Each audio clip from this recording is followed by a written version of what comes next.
Hey everybody, thanks for joining us.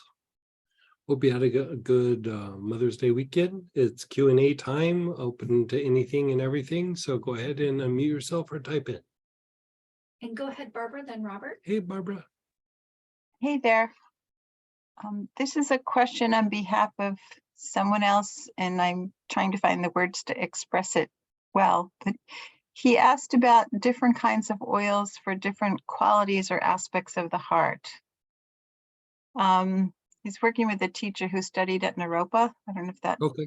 Yeah. There would be different approaches. If we knew a little bit more of what he was like shooting for or targeting, like Kabbalistic teachings in that area, they might overlap, but the verbiage might be a little bit different. You could even say some of the deities and the angel oils would all have components of that. Do we know any more specifics, or he's just He mentioned qualities like compassion and aspiration, and I think he's just looking for some oils to work with, I think, to develop some of these qualities. Sure. Yeah. And then there's the aspect of the front heart versus the back heart. Right. Back heart having more to do with transmutation, cleaning things up, more integration.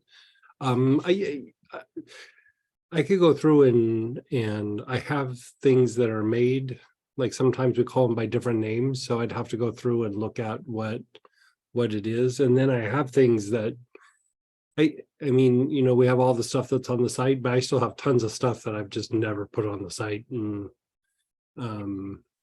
so if there was specific things that he's looking to develop, if I knew what they were, I could line it up really easy. Compassion, like I would think of compassion as being a little bit more of the crown chakra than the heart chakra, but compassion would be more unconditional love. And so I think that would be good if we had a little bit more like refinement of exactly what it is. And it doesn't really matter if it's crown or heart or whatever. Like if there's things that he's targeting, we can pull things together for him. Okay, thank you. So things in terms of qualities? Yeah, so like, yeah, exactly, like aspiration, or it might be patience or tolerance, or all those kinds of things. Yeah. Okay. And sometimes I don't like necessarily do it for the end result, because there's like a process to get to that. And so sometimes it's the things you're unwinding to produce that, if that makes sense. Like, we're going to be doing fear and not this weekend, but the following weekend. Like fear starts off as being all these kind of resistances and things that you're kind of managing because of the past, or just panic or phobias, or whatever it is.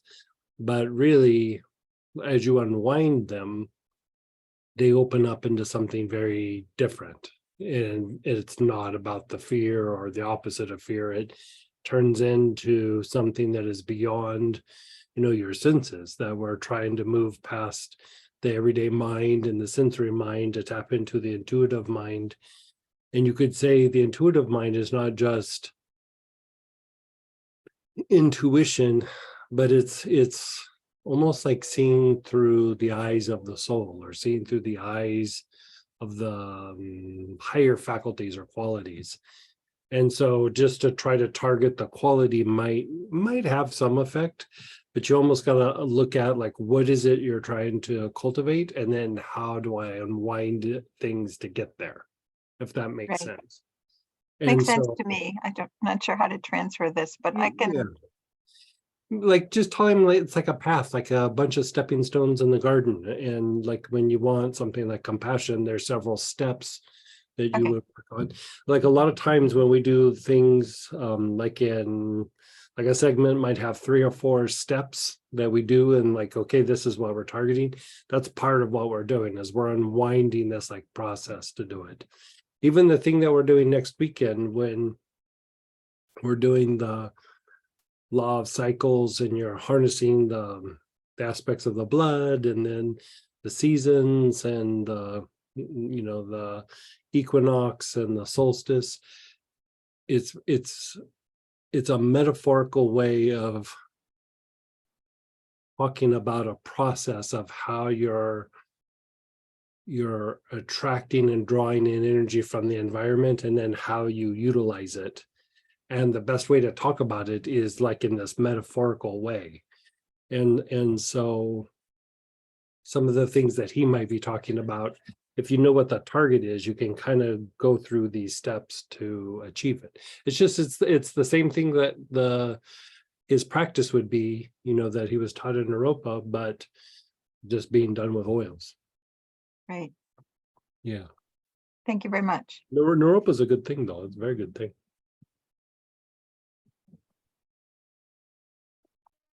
And then go ahead, Robert, then. So Hey, Robert. Hey, Greg. This weekend's class was fantastic. Oh, good. I'm glad you enjoyed. And you said something when I was asking a question that went together with something that happened earlier in the week. A longtime client of mine, I vaguely knew she had scoliosis, but this was from years ago, and we never really addressed it. It wasn't prominent until this week. And then when you were talking in class, it's like, oh, there's something for scoliosis. And all I got from you during class was about 3 Wiseman internal. So what do we do for scoliosis?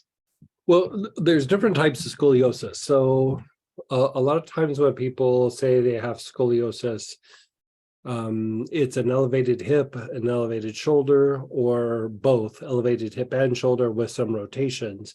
And depending on which one's elevated, it throws like these like different kinds of curvatures through the spine.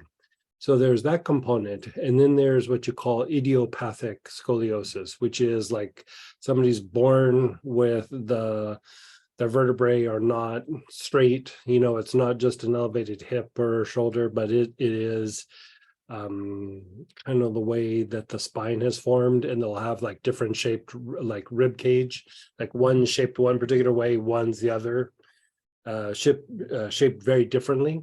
That one's very hard to treat. You know, you're basically trying to keep the person comfortable, but anytime you're dealing with scoliotic patterns, you know, it's a level of unwinding, relaxing the muscle, and then unwinding the things that are causing the misalignments. And like the rule of thumb is, you know, you're looking at them from the point of view of energetics, but like if you're doing manual therapy, you know, if like the spine is supposed to be like this, and then it kind of curves like this, and then like this. So you almost have like these like 2 C's, right? Or an S. You would do more therapy in the open part rather than, you know, so like if it's an S like this, you would go into that open part of the S, not the outer part of the S, to unwind it with like manual therapies or antispasmodics and things like this. And the goal or the theory is that you would unwind some of the pattern. The issue is that it's usually not just the spine. It can be different sizes of like bones in the leg or in the hip. That can be one of the causes. A lot of times it's just wear and tear, like, you know, an injury, the way they sleep, you know, something. So and so you want to unwind things, but a lot of times with the structure is you go down into the legs a lot. You know, we're actually going to do a thing tonight at the end where we do the little practice where we work the adductors, the inner thighs. And last week we kind of did some things with like the hips and stuff like that. But, you know, that was just kind of opening up the potentials of things to be treated. You really need to look at like going into the legs, because so you have your pelvis and say these are the outer legs and then the inner thighs. And so if one is up for a little while, that causes the muscles in the inner thighs to one to shorten and one to lengthen. And so as much as you try to put the hip back into place, which would help to straighten up the spine, the thing that keeps drawing it back out is the things in the inner thigh. And, you know, can be the hamstrings too, can be the outer thigh, like where the iliotibial band is on the outside. But a thing that gets very undertreated in soft tissue issues, especially with back and hip issues, is that inner thigh or the adductors. Okay. And it takes a bit to unwind them, but a lot of times they'll stabilize things, especially things like an SI joint. It's the parts of the joints that make the pelvis kind of do this when you walk, and where it articulates with the sacrum or your tailbone. So that joint can get really like out of whack and cause problems to go up into the low back, even the mid back, and even problems down in the calf can cause problems in the pelvis and the low back. And, this is documented not just from holistic points of view, but from physician desk references where they do injections for these different kinds of issues. There's things that just right above your Achilles tendon down, by your heel, that they'll go through and they'll do injections for to unwind things up in the low back. And so you really have to approach it from this like whole body point of view. Even issues when people have issues with their jaw, like TMJ, you really don't hear that term very much anymore. That's usually still the shoulders and the hips are out of place. And, something's tilted, something's rotated. And so it throws off how the jaw tracks in the mouth. So if you sit there for a second, like feel, just like sit like kind of normal, feel how your jaw feels like sitting in your mouth. Just feel how your teeth kind of seat up with each other. And then elevate one of your shoulders like 3 inches or so. And you see how your jaw changed? Like it does not hit. It does not hit the way it should. So a lot of times you see somebody might even present with a little bit of a jaw issue. It's still a scoliosis issue. Like you're still having an elevated hip, an elevated shoulder. The same would happen if the hip was elevated. It would throw the jaw off.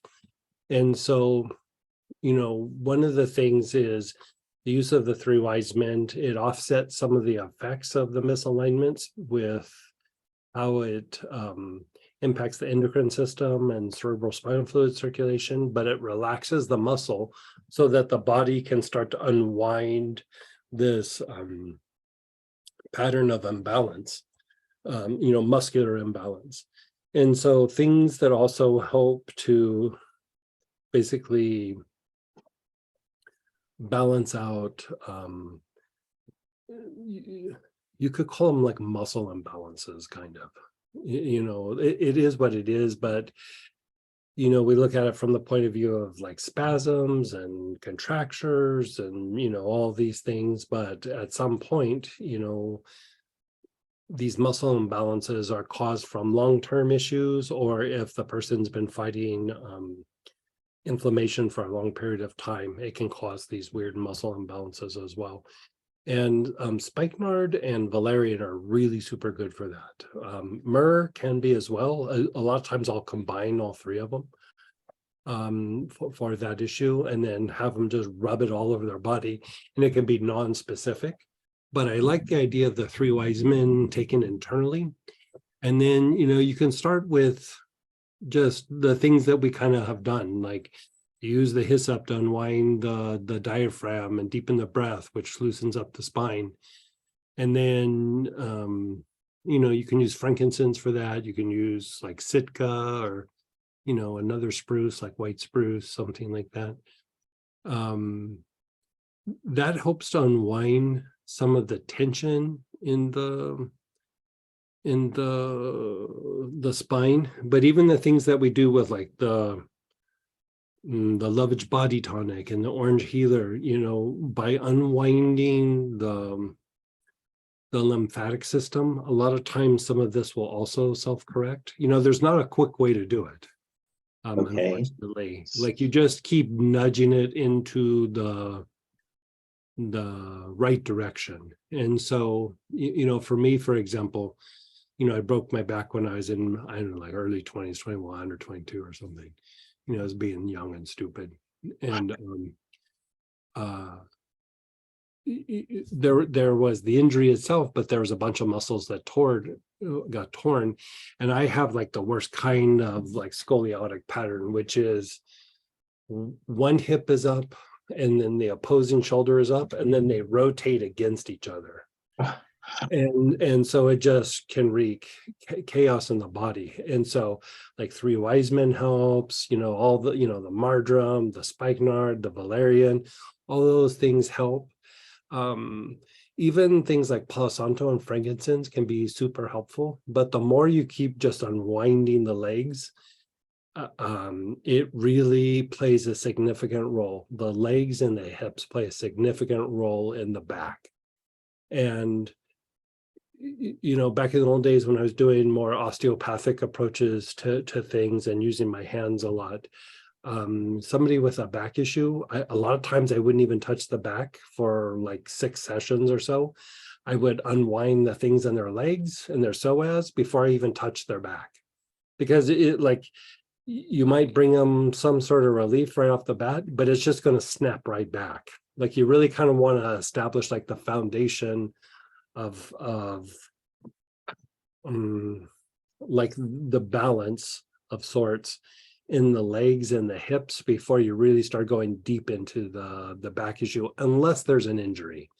You know, if somebody got like into a car accident or something, you then start unwinding the injury. But when it's just like they've had this pattern for a long period of time, even if it was an injury 20 years ago, you start with the legs.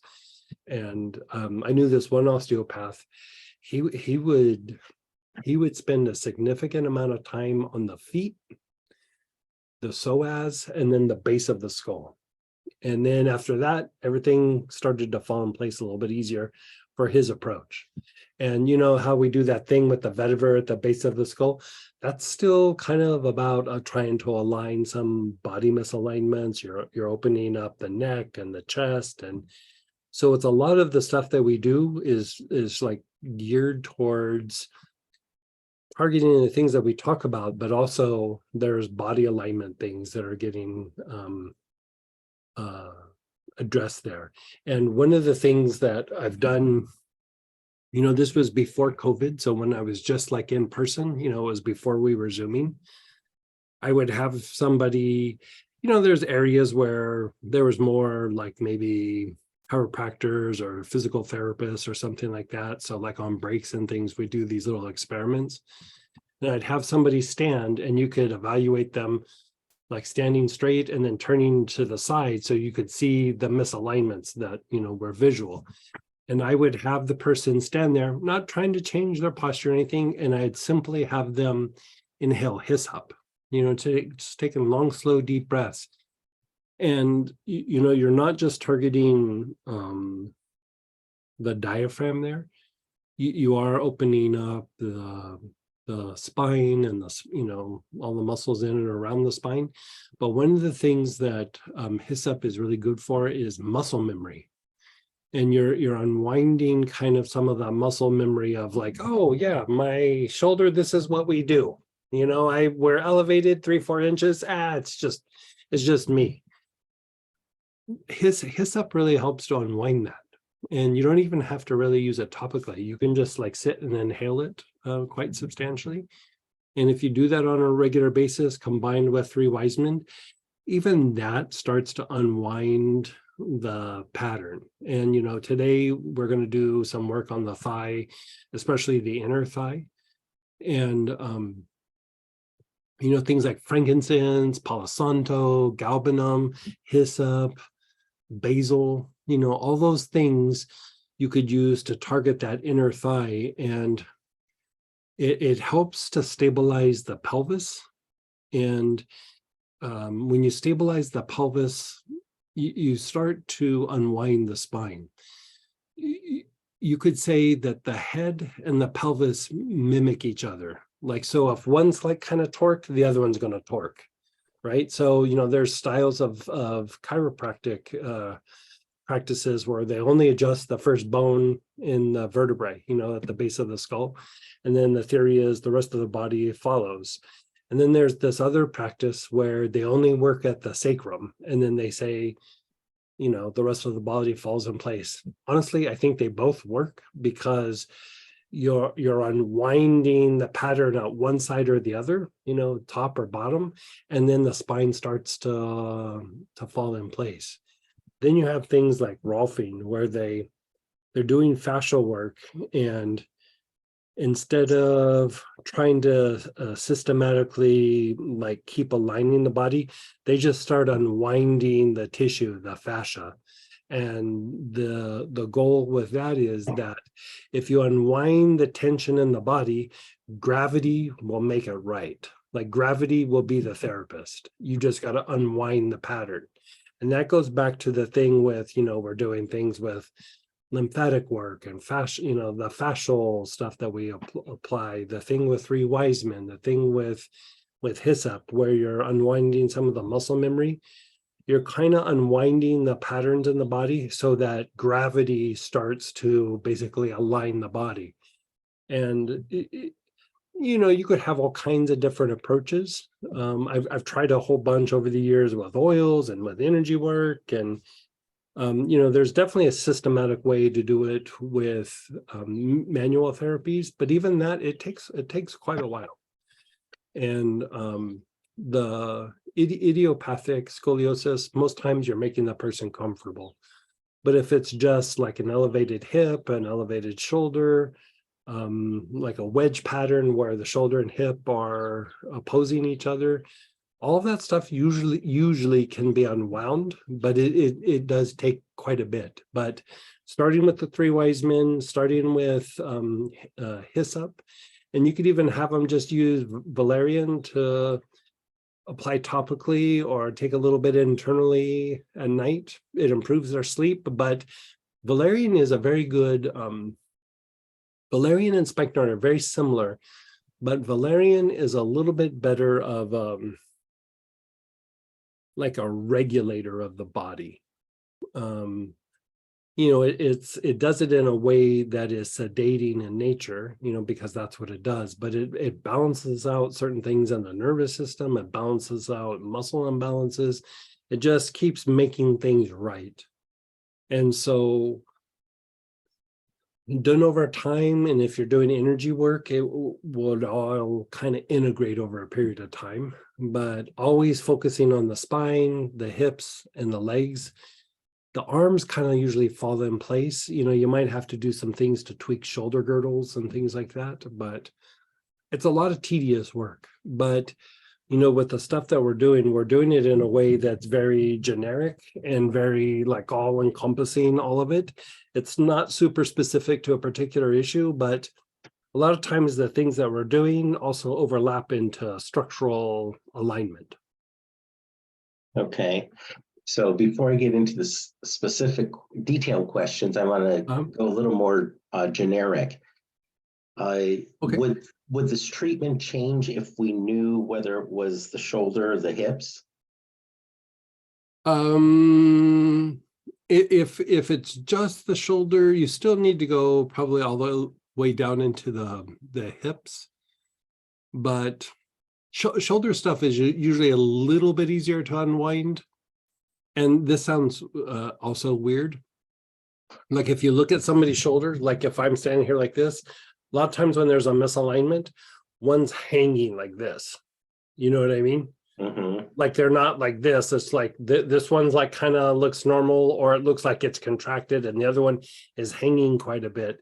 So there's a rule of thumb to always remember when you're treating something like that is when they present with pain, if it's acute, like if it's less than 30 days old, it's on the contracted side, right? Like, so if my shoulder's hanging and this was like a new injury, you would go, okay, it's acute, there's some pain over here, let's unwind this so this balances out with the other shoulder. But most times it's chronic, and the shoulder that's hanging is where the pain is at, you would actually still treat the other shoulder because the muscles work against each other and with each other. And so when something's hanging like that, it's lost tone, which throws the other shoulder into like a spasm, right? So the more that you keep treating the shoulder where the pain is at, where it's hanging, you keep taking tone out, it keeps throwing the other shoulder into a greater level of spasm. So it would always seem counterintuitive when people would come in for like whiplash syndromes where they were old or, 5 years old, 10 years old, it wasn't like it happened last week. And they'd go, oh, my right shoulder hurts and it's hanging. I start treating the left shoulder and they'd keep going, it's the other shoulder. And I go, yeah, I'm aware of it. And they'd go, it's the other shoulder. Like they'd almost start panicking about it. I was like, I'm aware of it. But if you don't unwind this, like this overrides the muscles that are like hanging like that. And if you keep loosening this up, it keeps contracting this side more and keeps making it worse so that this shoulder really can't recover. So you have to keep taking the tension out of the contracted side to allow this side to start to develop some of the tension and go from that really elongated state to where it can like function normally. And so, there's a lot of like little tedious things like that. But again, going back to doing the 3 wise men, doing the hyssop and doing things like valerian or spikenard, it actually kind of does a lot of that kind of math for you. Like you don't really have to figure those things out. You just smear some oil on the whole areas and go, okay, let's see what happens. And the body will start balancing that stuff out. And so, with the oils it's actually much easier than with the manual therapy because you just kind of start smearing stuff on things and it balances it out. Where with manual therapy, you had to be super specific. Like you really had to unwind things in certain ways. And then you have the layers of the muscles that you're like, I can't go too deep on some of these things until I bounce this other thing out. It gets really complicated. And so oils, you just smear it on and call it good. Okay. I don't know that it takes longer using oils versus manual therapies. And then you mix in some energy stuff with it and keep cleaning up the spine and stuff like that. The spine and the diaphragm would be the 2 big things. And then those 2 rope muscles here on the neck, the sternocleidomastoid. You keep unwinding those, the body will start evening out without you having to be super specific to the different areas. I have some like they're in like chicken scratch. I don't know. I'd have to clean them up, but I have a whole bunch of notes about all the different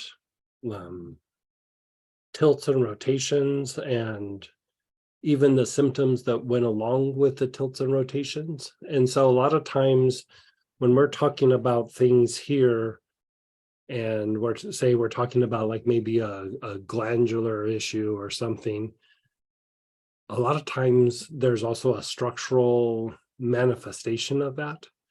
And when we talk about like how to treat it, a lot of times I don't talk about the structural misalignment, but I'm usually addressing that in the approach.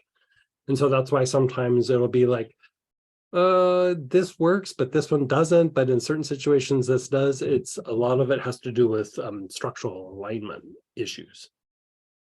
So if I sort of interpret what you just said, using the oils, we don't even really need to have a diagnostic to know whether it's the shoulder, the hip, and which side, and or both, and how they're rotated. We just simply do the oils. Yeah, especially things like 3 wise men, like hyssop, like even marjoram, like where you're putting it on the spine. The use of spikenard or valerian. And then any of the lymphatic work, all the lymphatic work, if we were to, like, I actually thought about doing this, not like on camera during the Zoom, but I was thinking about taking taking a few individuals and, the thing is like you would hang like a plumb line so that you could see like how they're off center, because like you're looking at just, are these things balanced, but sometimes they're also off their center line as well, right? Mhm. So you look at it from the front and from each side and from the back, and you would take pictures of it. And then there's ways where you go through and you measure, like I have these little devices that are, they're like levels, but you use it to measure like where the shoulders, where the hips are. And then you actually do it with the ears to see how the skull has changed. And so you would do all those measurements, and then we were just my idea was just to take them through all the lymphatic stuff that we're doing and then reevaluate at the end. And my experience in the past is when we do like really extensive lymphatic work, all those tilts and rotations and off center line actually all start to balance out and center up. They start to unwind, because the lymphatic movement and function directly impacts like the fascia and the connective tissue, which then directly impacts the muscles. And as you start to just unwind all this stuff, the body starts to level out. And so it's less technical way of handling some of these issues. Okay. Because I mean, honestly, like all the alignment stuff, I in the old days, I used to try to teach it to therapists. And we were talking about this about a month ago. And Samantha and I think the longest I ever had somebody stay in where I was mentoring them was 6 sessions. And it was like something where it's like, well, okay, we're going to work together for like 4 or 5 years. Like this is how long it's going to take. And after about 3 or 4 sessions, I think we had one person make it to 6. They were like, yeah, this is way too technical. I don't want to do it. Like, the only ones that I could have conversations with about that stuff was osteopaths. And so, I love to talk about it, but it starts to get too overwhelming and too detailed. And so over the years, I just always kind of went back to like, what's the easiest way we can treat this? Just like the easiest, like if I could hand something to somebody and have them go home and be able to self-treat, that would be the best. And a lot of it is just the stuff that we have built in with the things that we do. It's built into a lot of what we do. So some of the details, you talked about 3 wise men, and that's internal, couple drops a day.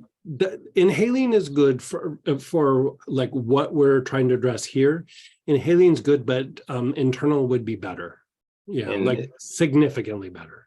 So couple drops a day. Probably like 3 to 5. Like if it was really severe, you could bump it up, because the misalignments, this is why I took time like thinking out how to approach the endocrine system back when we did that about a month ago. A lot of the imbalances in the endocrine system also are tied to structural imbalances. Like your hip and shoulder go up, it actually throws your glands off. And so in the old days, we'd look at what the glandular issue was, and then we'd do manipulations to put it in place. And then if you take it a step further, the glands are impacting your thought processes, you could actually treat psychological issues by physical manipulation. And when we started going down that route, I've told those stories about how we were getting amazing results at treating a bunch of things with this one osteopath that I was working with. And we were working with a group of psychologists, and I was like, I know we can treat psychological things with manual manipulation. Like we could just adjusting hip, shoulder, the base of the skull, we can treat things. And we started doing it and getting results, and it freaked him out so bad that he's like, my peers are gonna laugh me out of the thing. But it's just because it was out of the box. It wasn't that we were doing anything scary. It's just he didn't want to be, he was still kind of young and upcoming. He didn't want to be deemed like kind of foolish. And so I'm like, I got it, like, no big deal. But, you know, I didn't have anything to lose, so it was easy Right. for me to go there. But a lot of So- times the things that we treat, that's why I always like kind of hesitate, like, oh, it's not always like symptom oriented, because there's like so many factors that if you take it in and then you go, well, you know, if you open up a book, it'll say like 30 things, but really when you're looking at it from all these different factors, there's usually a small handful of things. And even this idea that we're doing with starting to do like the master healing techniques, you know, right now we're doing this like talking thing where we're talking out things and patterns in the life and everything. But there's certain things that you can do that no matter what the condition is, it will have an impact. Like if you look at the thing with like lemongrass or anise or tarragon, where you start to balance out the autonomic nervous system, that regardless of the condition will have an impact. And, you know, so there's certain things that are very like toning to the body that help when somebody's in a health crisis or having some condition, but also preventative and helping to reduce potential things. And it really, if you balance those things out, it even slows down the aging process. Like, I mean, it just does so many things. And, you know, going back to my thing, when my pattern, when the hip and the shoulder really get out of whack, you know, Samantha will touch my back and she'll go, man, you're just on fire. Like, and when they're in alignment, there's no heat. You know, it's all, soon as that starts to go out of alignment, it's not just, oh, it's out of alignment and it's causing a little bit of pain. It just starts all these like inflammatory processes in your body. Like my thinking, I have a harder time thinking. I have a harder time getting things done. So I do things to unwind it and get myself like in a little bit better like alignment. And then a lot of that stuff disappears. And so a lot of the things that we keep talking about over and over again usually impact structural misalignments. Okay, so 3 wise men, 3 to 5 drops internally Mhm. per day. And then Inhaling hyssop, like probably 20, 25 times, like it could be in the morning, I would say at night, just to let the body relax. And then Marjoram on the spine. yeah, you don't even have to do the marjoram on the spine. I mean, I would, but you don't have to. She's a very willing participant in this. Especially if somebody can rub it on the whole spine, you know, because you usually can't hit it all yourself, but also Okay. a marjoram salt bath would be just as good. You know, you unwind all of that and then put some spikenard on the feet or valerian on the feet. And I'd even take a few drops of the spikenard internally. And another one, the one that we talk about all the time, galbanum. Galbanum also would play a role in all this, you know. Like 1 or 2 Yeah. drops a day.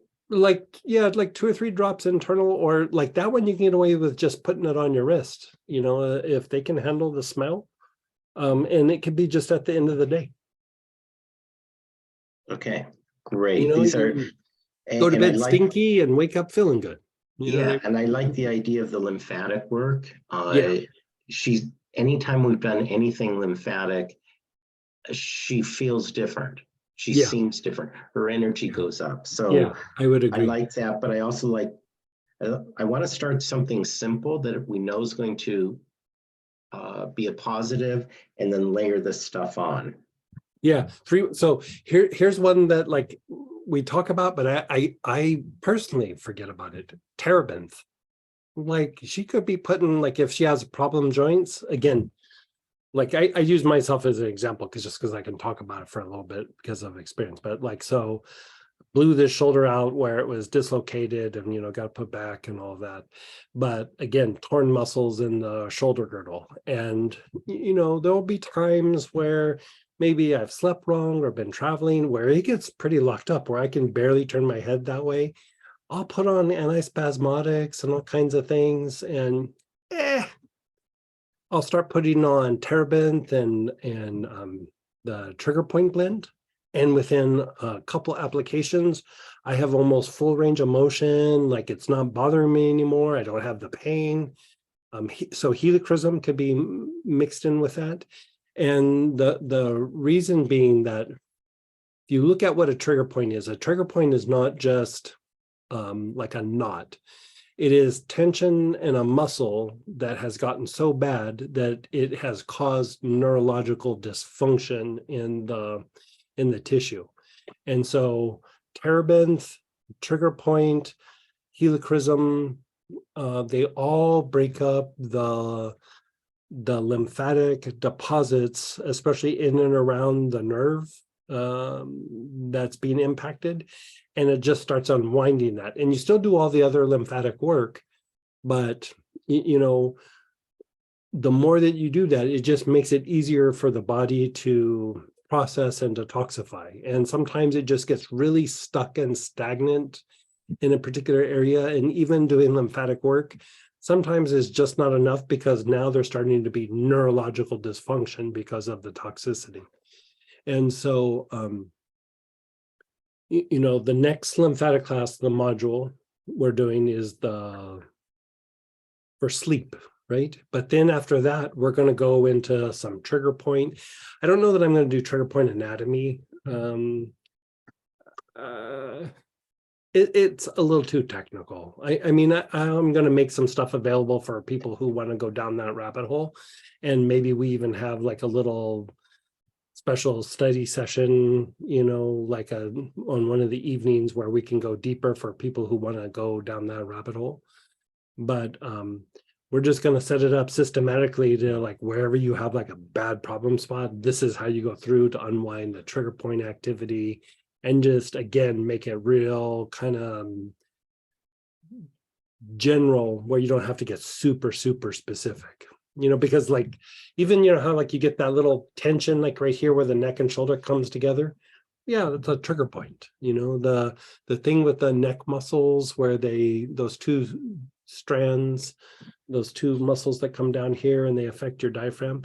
When they're bad, it's trigger point activity. It's not just that the muscles are tight. Like, it's starting to be so tight that when those muscles get tight, they cause the radiating pain around what most people call sinus pain, is actually those muscles, and disturbances in the ear, like balance issues and things like that in the inner ear.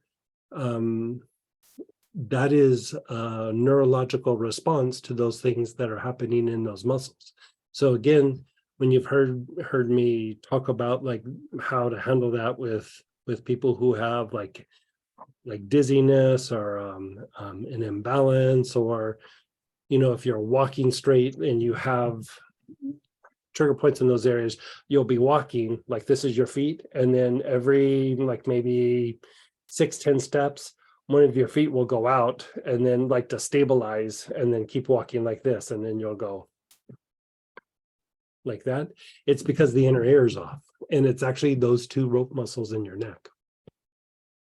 And so, you know, hyssop is a go-to thing because it unwinds it relaxes some of those things, it undoes the muscle memory. And then treat some of those areas with like terebinth or trigger point therapy, or doing a bunch of lymphatic work. So I would just, the things that we talked about tonight, and then just run through a bunch of lymphatic work. A lot of times, most of those problems will resolve themselves. Awesome. Thank you very much, Greg. And you don't have to like study and get all technical with it all. You know what I mean? Well, yeah, part of my sort of next general question was, okay, how do we diagnose what it is? And if I don't have to know that, that's great. I can just go and do this and we'll have positive impact. Because the thing with being able to diagnose it, it's nice, but really with all the things that we put in place, a lot of times it doesn't change a whole lot. Like, you still would do kind of the same things, and it takes out hundreds and hundreds of hours of studying, and then having ways of evaluating that. Really, with oils and, you know, the stuff that, you know, with energy and stuff, I don't know that it's super helpful. Okay. Great. Yeah. Thank you. I'm willing to talk about it if you ever want to talk about like certain things, but one of the things that I'm playing with the idea is like when, how we do the class condition, say, the endocrine thing or the respiratory thing that we did last time, was I was going to start dropping in the muscles where the trigger point would cause or contribute to the dysfunction of that particular condition. And then I was like, I find it fascinating, but sometimes I think it's a little overwhelming, or it might be a little confusing. So then I'm like, I'm still going to do it, but I'm going to do it in a way that is like separate from that, so that if somebody just wants to look and go, how do I treat this? They have it. But then there can be a more detailed thing that if somebody really wants to go down the rabbit hole, I mean, we can go down the rabbit hole. I actually like going down the rabbit hole. So maybe here's a different question that might spark something. A lot of times I'm sitting with a client and some condition comes up, something happens, some awareness comes about. And I don't have enough experience yet to say how to diagnose what oil technique to use and why. Is there sort of a decision tree or diagnostic technique to say, well, it's this or this or this or this, and then we at least have the right system to work on? That's what I'm kind of trying to put together with the master healing techniques. Like, I'm putting things together that I haven't really presented to you guys yet, but there's just certain things to like look at, and it's a mix of like energy and esoteric and clinical, and it's just a little bit of everything, but there's like certain things you want to hit. And going back to like balancing out the autonomic nervous system with the fight, flight versus rest and repair. Like a lot of times what you do is you start treating some of the things, and then based on how they respond, that's also like a diagnostic tool. Like, it's great when you can figure it out beforehand, but sometimes you just have to get in and start doing the dance and go, well, let's just start cleaning things up and let's balance out the autonomic nervous system. So that will reduce anxiety, that will make their digestion better. And if you think about like what we did in the first module, it is what causes a lot of stagnation in the lymphatic system. And just by going through and doing that, you're starting to make things work better. And if it starts to bring a relief, that's helpful. And just right there, either we need to go deep into the gut or we need to go deep into the lymphatic function, but most likely it's going to be both. And so there's just like key things to hit. Like you want to hit like gut health, respiratory health, and then the nervous system. You look at immunity and you look at the glands at some point, and usually from there everything else becomes easier and easier to treat. Like, so you just kind of start with some core things, and then from there you start branching out, because even if you go to the symptoms of those other things, if there's dysfunction in those areas, their reaction to treatment is going to be significantly diminished because those systems are out of whack. And so even if you go and you nail the symptom, you're not going to produce a very long lasting result, because the respiratory system's off and they have shallow breathing, or they have digestive dysfunction, or their autonomic nervous system's out of balance, or they have, poor lymphatic movement coupled with really tight connective tissue throughout their body. And so you start looking at these things, and it's like you basically kind of treat those things and get them to a certain state, and then you step back and you go, okay, so now what's happening? And then after that, whatever symptom-oriented approach you do usually lasts significantly longer. Okay. So that's in essence what we're doing here. It's what we've been doing for a while, like especially the clinical stuff, like the stuff with autonomic nervous system, fight, flight versus rest and repair, doing stuff in the work with digestive tract, always looking at deepening the breath, doing things like that, doing the lymphatic work, looking at immunity and the reaction to inflammation, and then how we started talking about how to handle the endocrine system. And really the endocrine system, unless there's a specific issue with, like, say, the thyroid or the adrenals, just hitting it with a 3 wise men does a lot. You know, like, it won't necessarily knock out blood sugar issues, but it makes it easier to treat blood sugar issues. It makes it easier to treat a thyroid issue. It makes it easier to treat overactivated adrenals. You know, it just makes all those things easier. And so you think about the things that we just keep talking about over and over again, that it's because they're that important. And maybe, I guess the answer to what I'm asking, but I don't know how to ask it yet. I keep trying to come up with a real question is, can we lay out something that says, here are the 5 things you should start with, and observe for these things when you do each, and that will give us a clue of what to do next. Yeah, I'm doing that with the master. Like, I'm pulling it together, but I'm probably maybe even doing it now as we're talking this out. And I'm probably making it a little bit too involved. And maybe I just do it from a clinical point of view, where we just go look at the breath, look at the autonomic nervous system, look at lymphatic function. Yeah, I could do that. Yeah, maybe we'll do that right off the bat for. We'll call it something. Master healing technique I already have. Like, I don't know, maybe I can just let go of what I'm doing there and do something. We'll come up with an approach where it's just like, these are the things that are like the core things to hit. Yeah. But more clinical, you know, because a lot of times I start trying to, let's work in energy, and let's work in psychology, and let's work in, you know, like all these like other things. Or maybe you're right. Maybe I just need to do like a clinical thing and still have the other thing. But yeah, I'll leave that up for you guys over the next few weeks. Okay, I've been thinking about this question for months, and I still can't put words to it, obviously, but I can express some of it, and wherever it leads to, I'm open, because it's more than I know today. It's more tools to help me find where I should go and what I should do with each client. Yeah, you know, like as we're talking this out, this is why, you know, we act like the Q&A is for you guys. It's also for me. Like it helps me to like bounce ideas off, because there's no point in me just generating a bunch of things that if it's not useful, presented in a useful way for you guys. And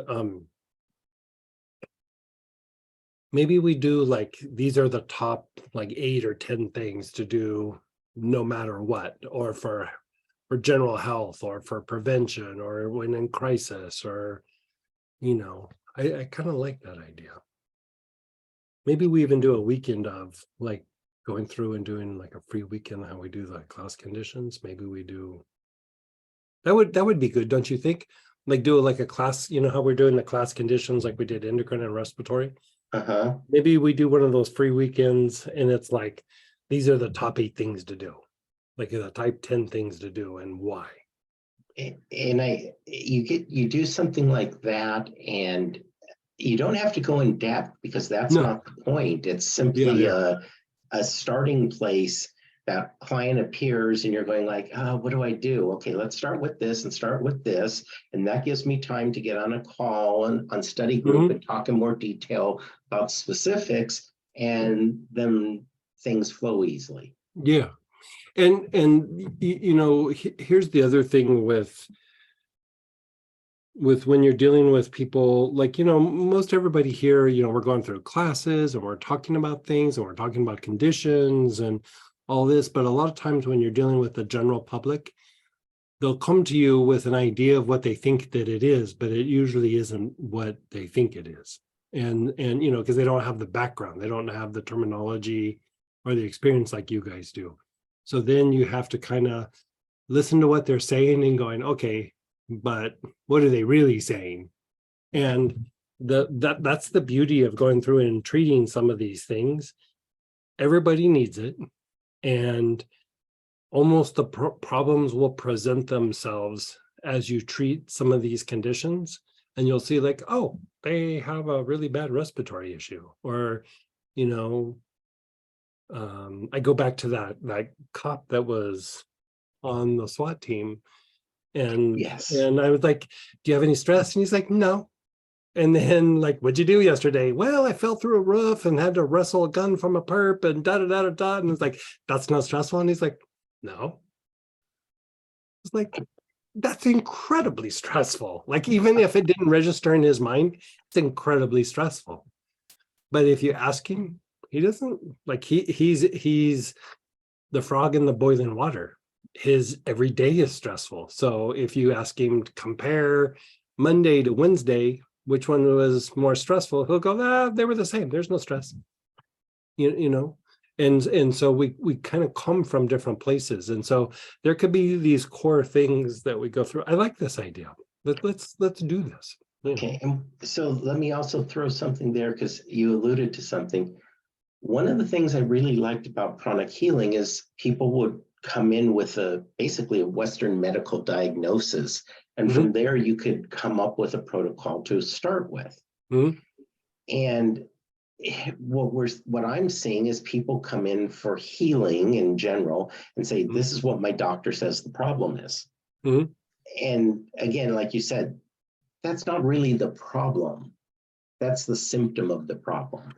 Right. Like it's like blood pressure is a perfect example. There's things that you can do for blood pressure, but usually a bunch of other things need to be done for the blood pressure treatment to work. You know what I mean? So then you go, well, we could just treat blood pressure, but really you got to treat these other things. And so, yeah, I'll come up with, we could probably cover it all in like 8 or 10 like little segments. And, Okay. Yeah. And then it's treatment and evaluation at the same time. And then it makes whatever you're going to treat after that. You know, bottom line, usually when you do these 8 things or 10 things or whatever we decide that it's going to be, it usually makes people feel better in ways that they didn't know they felt bad until it feels better.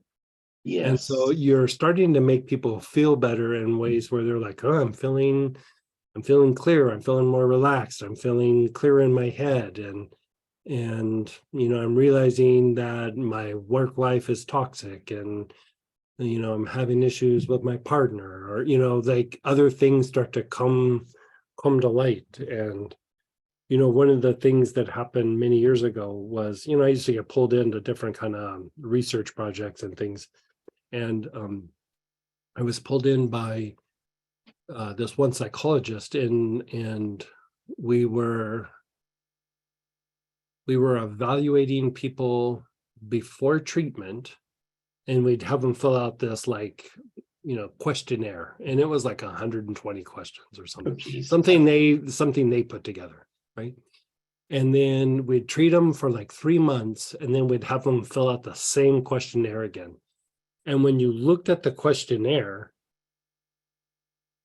it actually looked like, you know, because it wasn't physical symptoms. It was like, how do you feel? How do you feel in the morning? How do you feel, you know, yada, yada, yada. You know, it was all these kinds of questions. And when you looked at it, it looked like they got worse. And, you know, the psychologist and I was like, that's really weird. Because when you would interview them, they were more positive, they were more resilient, they were more problem solving. And so we went back and we re-interviewed them, and we sat there together because we were like just kind of like floored by the questionnaire. And it was all those kinds of things, like I realized that I'm in a toxic work environment and now I'm a little bit upset and da da da da. And so, you know, again, going to just, instead of treating the I'm upset, it's like, well, how are you going to handle the toxic workplace? And they were like, I'm going to do this, I'm going to do this, I'm going to do this. You know, they had like strategies in place, and the questionnaire didn't address those kinds of things. It was just like looking at symptoms. And so if you go like, well, you know, when you answered your first questionnaire, you said you were happy with your job, and they go, yeah, now I've had all this therapy, I realized I'm super pissed at my job. Like I'm super pissed. And they had internalized it, right? And so it was causing all these other symptoms. And so when you looked at the questionnaire, it looked like they got worse, but they were like, now I can do something about it. Like now I can have a talk with my boss, or I can leave, or you know, whatever it is. And so that goes back to that whole idea of treating a symptom versus helping a person get better, so that like either the body resolves the issue, you know, the body's healing itself, or the person starting to resolve issues in their environment, you know, like the thing with the multiple personality people. When we first did our first wave of them, you know, we were getting to the point where, you know, they're checked out. So most times they were surrounded by people who were really taking advantage of them. You know, they were cleaning people's houses for free. They were babysitting like 30 hours a week for free. They were, you know, there was just all these things where people were really taking advantage of them. And, you know, as we were reducing the amount that they were having those multiple personality kind of tendencies, we were like, oh, how are we going to handle this next phase with how they're going to interact with the people who have been taking advantage of them for all these years? Because everybody that we were treating was 10 years or longer. And as soon as we started getting them feeling better, they would just come in and they go, yeah, I had a talk. My favorite term was this one. She goes, I had to come to Jesus meeting with everybody around me. Just come to Jesus. I'm not cleaning your house anymore for free. I'm not going to do this for free. You have to pay me to do this, or, you know, I'm not doing it anymore. They just started cleaning house. And we both, again, kind of sat there and looked at each other like, we thought we were going to have to resolve this for them. We just got them feeling better. They resolved it themselves. Like we didn't have to figure anything out for them. It's the same idea, but for the body. Yeah, and the oil that to me does a similar thing is assemblage point. Yeah. If someone's sitting there and they can't see there are other perspectives, and I'm going like, well, what about this? What about that? I just have them smell assemblage point and have them talk a little more, and suddenly they go, oh, I never thought about trying that. Amazing. Yeah. Assemblage point is amazing. Even, you know, we're talking about conditions, but the conditions can be spiritual or anything. You know, I don't know how you label them or how they fit in. I still don't see the picture, but I know you do. So I'm letting go of it, and I'm excited to see what comes. Yeah, honestly, sometimes in different circles, I'm talking about the same thing. I just use different terminology. Like it could be esoteric, it could be psychological, it could be like clinical or even structural. And like what I'm saying is usually more about what the group is rather than that there are all these separate things, because everything has an esoteric all the way down to very primal, physical, you know, emotional, a psychological, a clinical. They're all on this like spectrum. And you're really addressing all of them when you have a bit more of a holistic approach.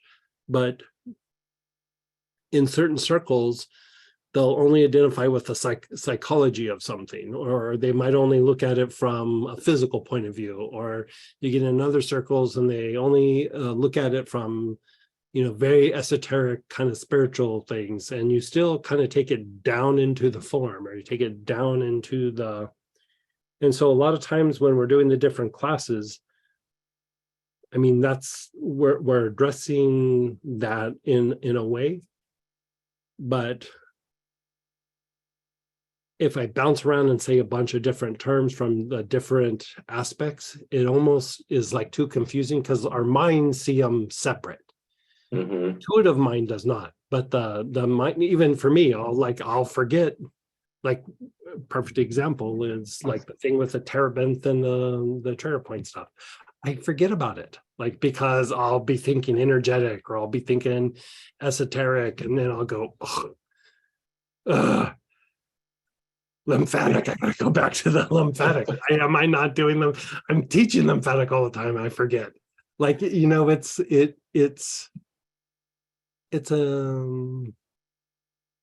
an odd thing because our mind gets in the way sometimes.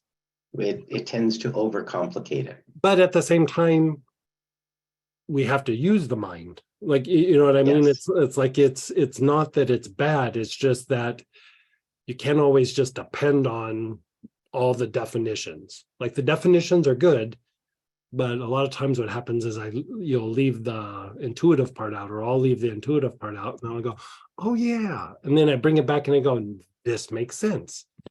But you know, if I get too in my head about something, which happens often,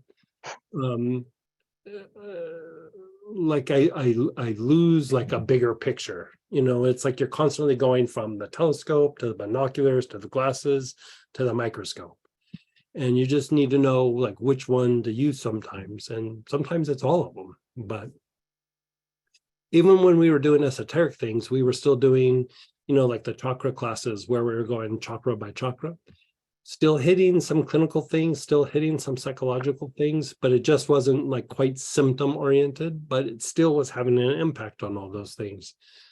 But if I threw all that in there, it would make it too confusing. Mhm. You know, it's almost like if you're going to go down the rabbit hole of esoteric, just go esoteric.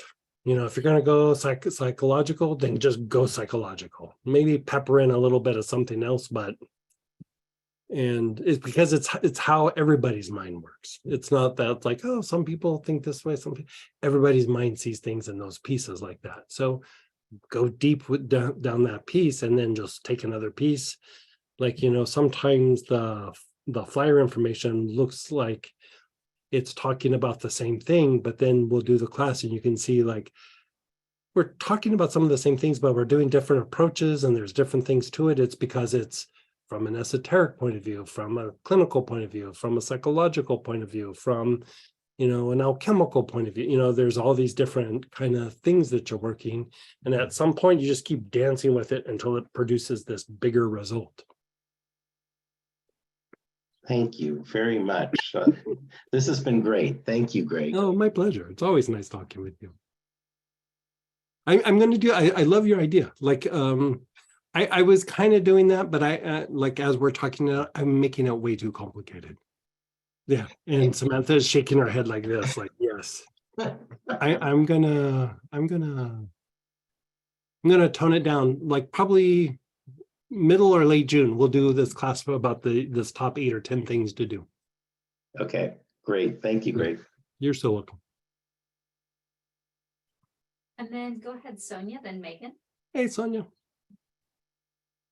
Since the last 3 weekend classes, I got a lot of brain.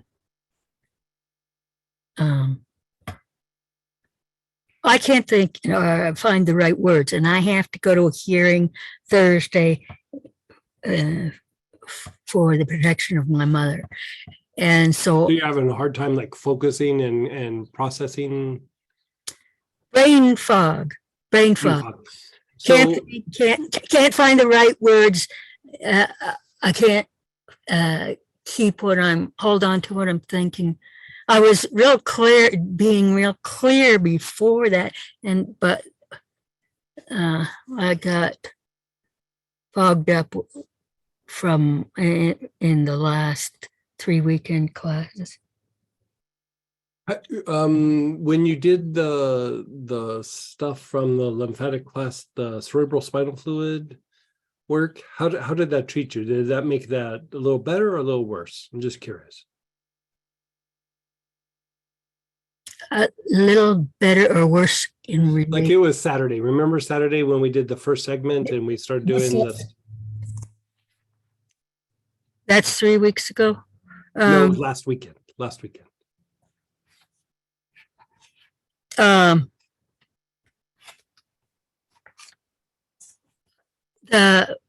Well, with each of the last 3 weekends, the brain fog's gotten worse and it's not clearing up. So like brain fog is usually really super stagnant lymph, right? So lymphatic stuff is really stagnant. You know, this last weekend when we did the lymphatic module 4, it was more the neurological aspects that tie into lymphatic movement. I'd almost go back to the very first lymphatic class, you know, the lymphatic module 1, where we just did like a detox. You know, we started with working the balancing out the autonomic nervous system and then just started flushing the system. That's what I would do. Do that, and then a little like basil internal or a little peppermint internal a couple of times a day, which would help stimulate cognitive function. But a lot of times it's just lymphatic stagnation is causing the fuzzy thinking, or like, you know, inability to hold on to things. It's just like lymph is stagnant in the body. So that very first lymphatic module is just a flush. Just go through and flush it out a couple of times. Okay. And yeah, I'm really interested in the spine stuff because I have scoliosis, kyphoscoliosis, and, you know, right forward raised shoulder and right raised hip. And I have a left side spastic paralysis that's mild, and right face, and down my spine and inner legs, the muscles are weak, and my feet are flat, and I've got a posterior tibial dysfunction, and then the muscles on the outside, especially the left side and the left sternocleidomastoid, are tight. So to get strength in the inner thighs, I against the outer leg tight, I work on the inner thighs, really. Say that last part again, to unwind the inner thigh. My inner thighs, inner legs, and spine are weak. I had meningitis. Right. I would work and we're going to do that here in just a few minutes. The outside are tight. The outside of my legs. Yeah. Left side and sternocleido. I would do actually the inner thigh and the outer thigh. The inner leg, like things like frankincense, palo santo, galbanum. You know, you can apply a few drops neat, or you can make it into like a little like lotion or something and rub it on each of the inner thigh. And then on the outside, I would use things that are antispasmodic, things like marjoram, basil, petitgrain, spikenard, valerian. Can what are the anti-spaz ones you're saying? She's listing them for you right now and is going to post them. Okay. So marjoram, basil, petitgrain, Spikenard, vetiver, valerian.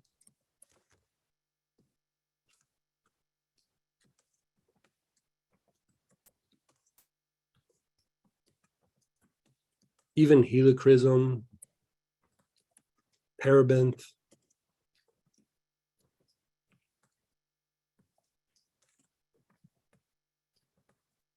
And When's your court date? Like in 3 weeks? Thursday.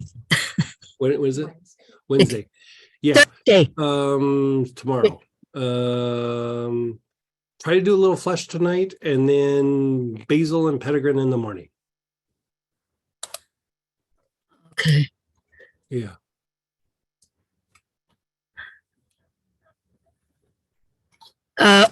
Okay, and you said for the inner thigh, it was galbanum, frankincense, and what? Palo santo.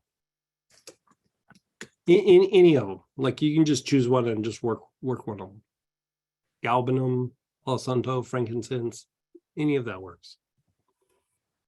Okay, and I have TMJ, but I have a really hard time on the spasm on my right face. It pulls back and up, And Start with the legs and then start to unwind it and then see how it goes up into the back and then eventually getting to that. Yeah.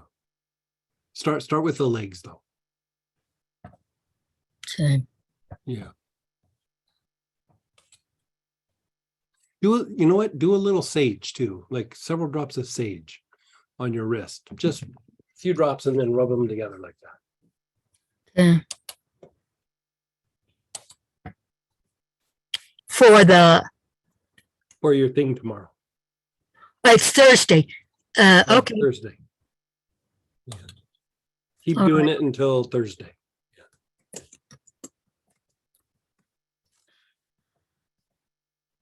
okay.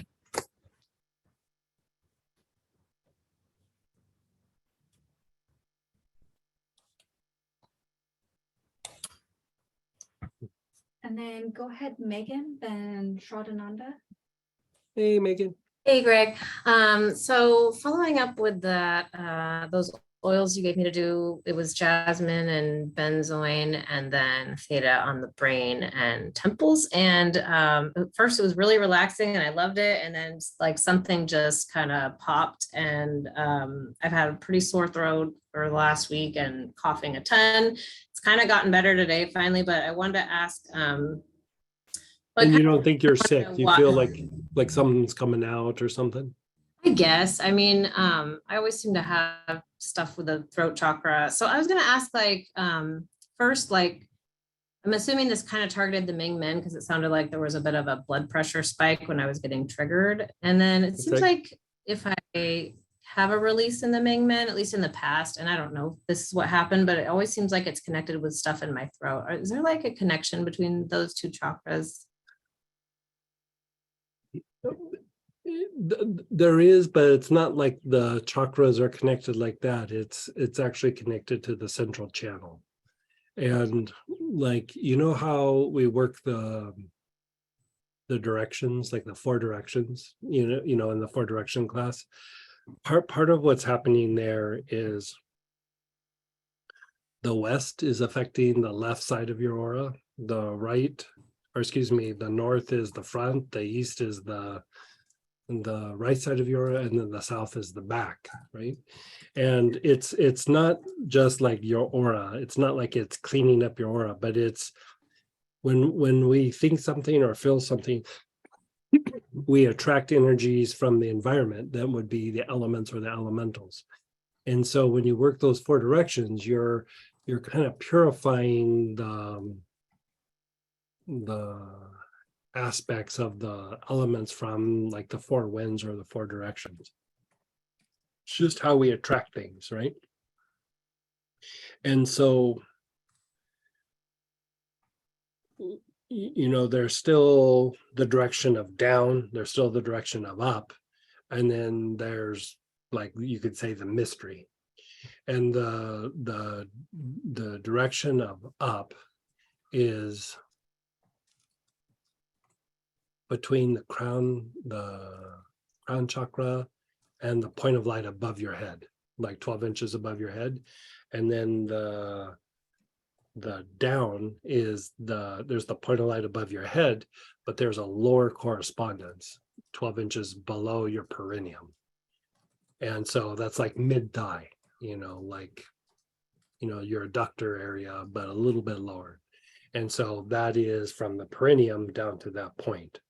Then the great mystery is tied to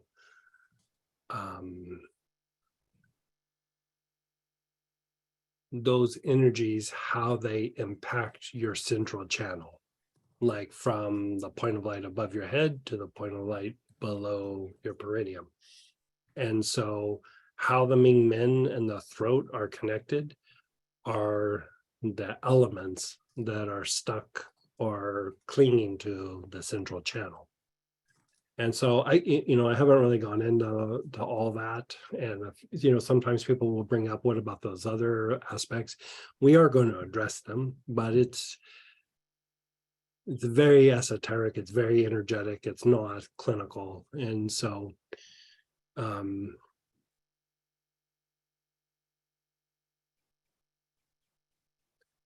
one of the ways it's kind of hard to clean one thing up without cleaning up the other things, because like soon as you start unwinding it, like things start to move and happen. And so I'm trying to think of like how to handle this with, you're sure you're not getting sick there, right? I'm pretty sure. And in the past, when I have a big something blows up or releases, it's almost always something going on with my throat. So it just seems like my thing. Okay, let's see here.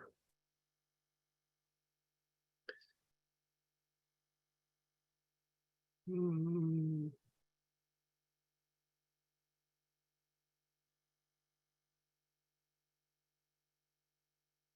Let's try it from this point of view. Like when you're feeling fine, you're feeling relaxed, and all of a sudden, boom, those centers come up. Is there like a certain theme that's happening in your thought processes? It didn't happen instantaneously. It was like probably the next morning. I think I did it in the evening after the study group. It was probably the next morning. And then I didn't put two and two together right away. And I did the practice again. And then I was like, oh, I think this is really stirring some stuff up, because my throat was quite sore. What was the theme though? You don't have to give me a lot of details, but No, it's I don't just know. like, I Oh, don't okay. know. I didn't have any thoughts. Because usually when you're having those reactions, it's like you're on top of something. You know what I mean? Yeah. I mean, I you're can say, I processing- mean, I've had chronic, like very tight neck, and then like just like everything, like think of every issue I've ever complained to you about. There's just something going on in the chest. I don't know, broken heart. I don't know, just psychic attack, whatever. It's just always here. And it feels like the bronchioles. I used to have a lot of anxiety. Maybe that was in the bronchioles. So I think it's just kicking up like a lot of old dirt and junk from just many. But it's not like it's all about betrayal. It's all about loss. It's all about. I mean, I've done so much emotional healing. It makes me think that's why I don't feel any emotions right now. That's my So guess. you don't have like interactions with people where you're like, why is this always happening? Like, why am I always dealing with this sort of thing with people or with the environment or when I try to do something? Like, do you have a Yeah, little bit of I a mean, the big theme? theme for me is always like rejection, Rejection. betrayal. Yeah. Rejection. That's pretty solid. Like being ignored, just like not being there and being like passively rejected.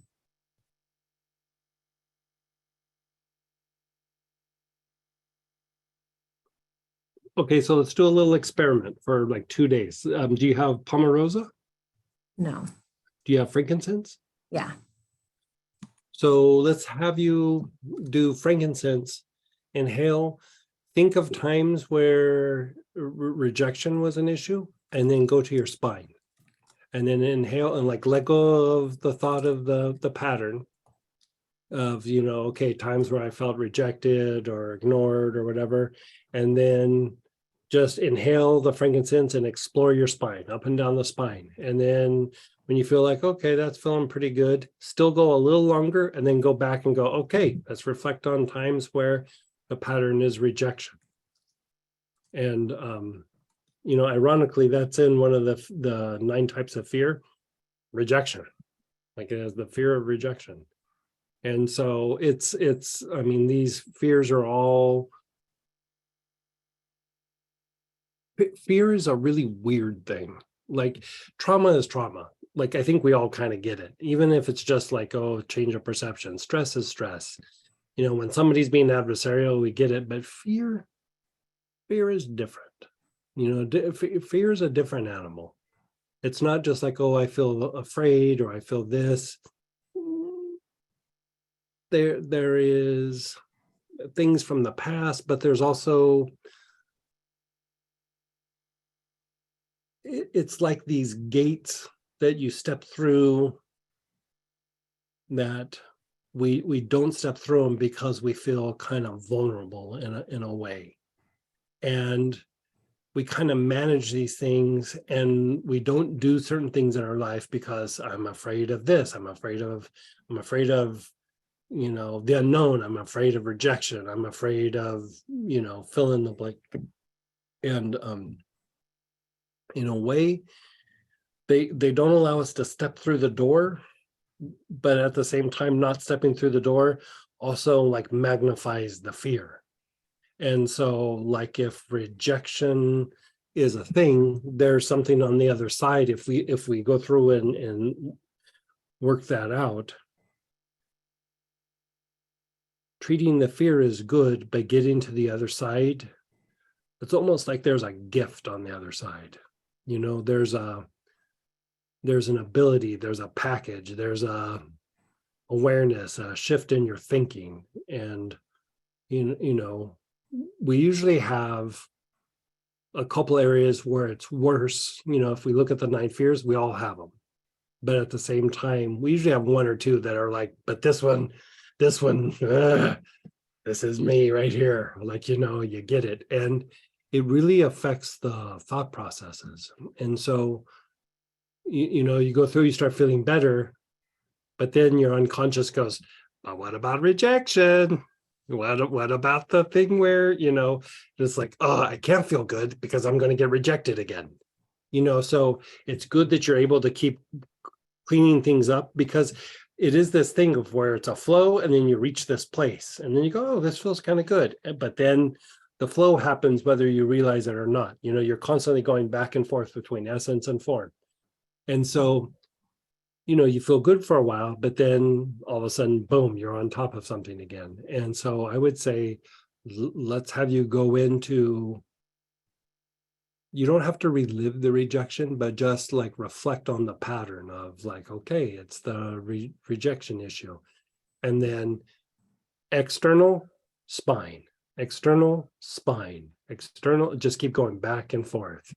If you want to use healing, like do that several times and then clean vertebrae by vertebrae with electric violet down your spine, and then go back and forth with it again a bunch of times and just keep flushing it out of the central channel. Because like your central channel, you know, it's like up here, it's your spiritual cord, and then it passes through the body, it's your central channel, and then it comes out the perineum as the earth cord, right?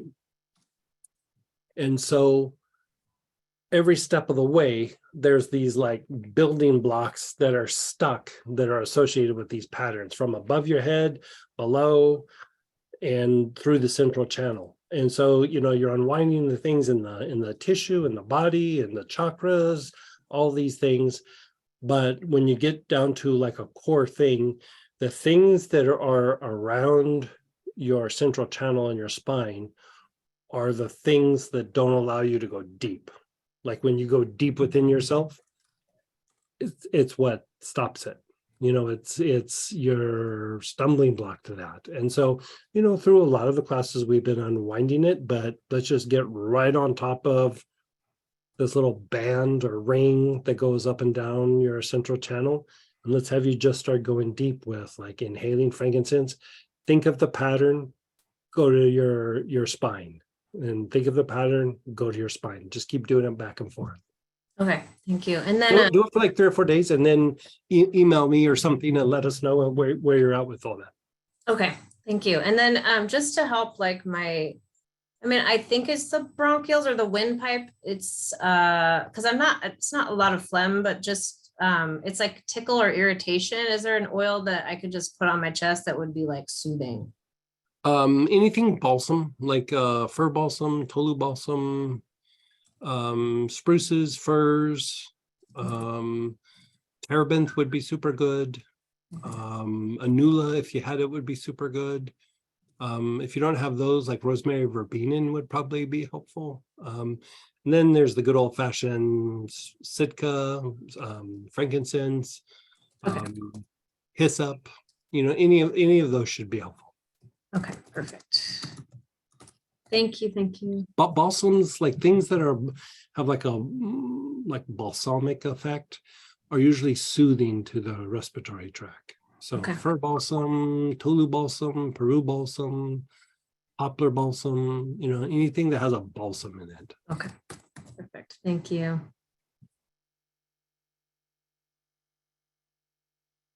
And then go ahead, Shraddhananda, and then we have a couple questions in chat as well. Mhm. Hey, Shraddhananda. Namaste. Hello. Hey, how are you feeling? Today was rough. Yeah. Today was rough. I've had some so-so days and some rough ones, and Yeah. they don't seem to make any rhyme or reason. So Some of it is just the length of time since the accident. yeah, You Okay. know, that's why, when we were talking, I was like, let's put these things in motion, because usually right off the bat, you're sore and hurt, but a week, 2 weeks, 3 weeks, that's when it really settles in. I Yeah. remember you saying that. Yeah, Yeah, and yeah. it's been almost 2 weeks exactly. Yeah, So yeah. yeah.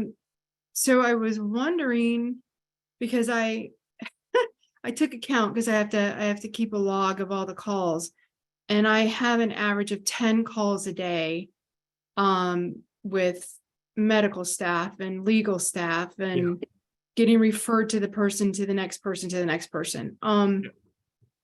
So I'm wondering if I need to, take some measures towards my mental health. Plus, I asked for your help 2 weeks ago on clearing injustice on my core. So Well, I was thinking about after we talked last time, and I was like, because we talked about working in, the pattern of injustice and how it's a bit of a trigger, and then the next day you had this accident.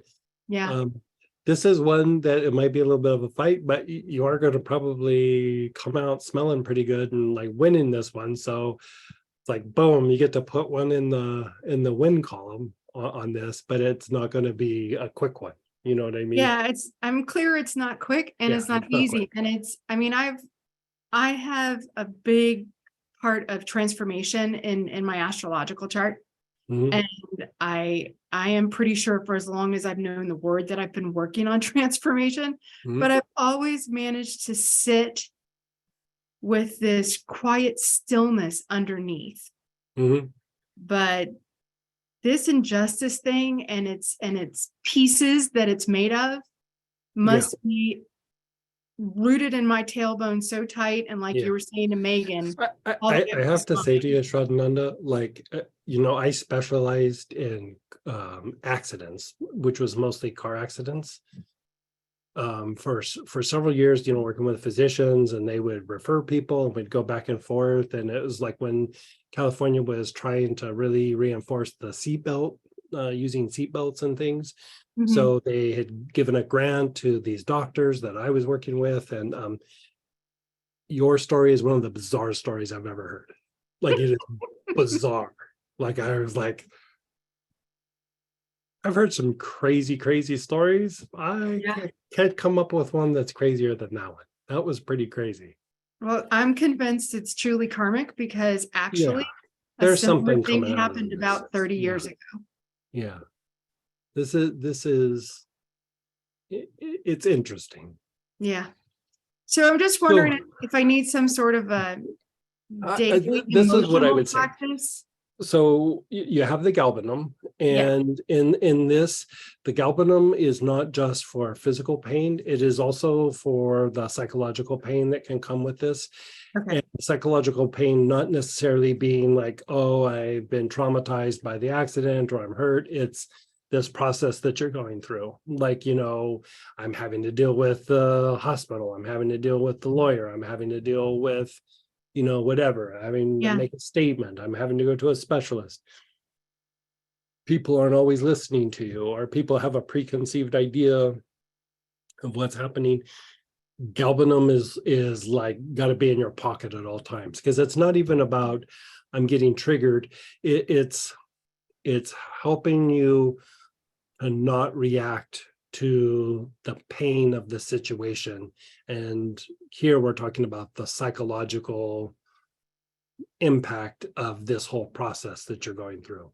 It's going to be super helpful. And if you need to bump up the dosage by 4 or 5 times, do it. Like, I've been times where I've just been with the galbanum. You can wear it, but there's times where taking a few drops internally, it's helpful. And I've done it 4 or 5 times in a day when going through something really difficult, and it's very, very helpful. It takes a weird tension out of your body. The other thing that I would say is, like you said, that this is like I said, it's a bizarre situation. And so there's definitely something not normal going on here, right? And so be it that you're working through something, you're learning something, you're paying a debt. A lot of times paying debts are really about learning and bringing something out of like a unconscious part of yourself to the surface. Mhm. So like even saying a debt is not a great way to say it. Like it is more about like realizing something about either nature or yourself. And so the thing that I would say is sometimes we have to let go of the logic a little bit. You know, it's like kind of what we were saying with Robert earlier. Logic is good. Logic has its place, but logic doesn't know everything. You know what I mean? And logic doesn't go with the flow of things. Like there's some things where, you know, even Robert helps us with some computer stuff sometimes. There's a very logical component of what he does with the computers, but there's also this intuitive side where he troubleshoots things that it's not of logic. Like, you know, so you're kind of combining these two. And, you know, here you have the details of what you're going through, but there's also, like you said, like something bigger going on. Yeah. And the logic part has to make the phone calls. The logic part has to know the details. The logic part has to know, like, these are the things I need to do. I need to talk to the lawyer. I need to document these things. But then there's the other piece of like, what the hell is going on here? Like, Yeah. really, like, what is going on here? You know, logic is not going to figure that out. Like, No. it's just not. It's not wired to. It's not that we're not smart. It's a different, it's like trying to put a screw in the wall with a saw. Like it's just not going to happen. Like it's very, very different. So the idea would be at times you're going to have to do some practices where you would have to let go of logic a little bit. You know, Okay. it's not that you do it all the time, but you know, you make your phone calls and then you're like, okay, I've crossed off all the things on my list today. I need to step away from it a little bit. I need to have a vacation from grinding on those details because they will weigh you down. Yeah. And so, you know, things that can be helpful there are things like gingerly, tuberose, you know, like the really heady oils. Mhm. That's what they're good for. They help you to step away from the logical mind. Aloes, poplar, osmanthus,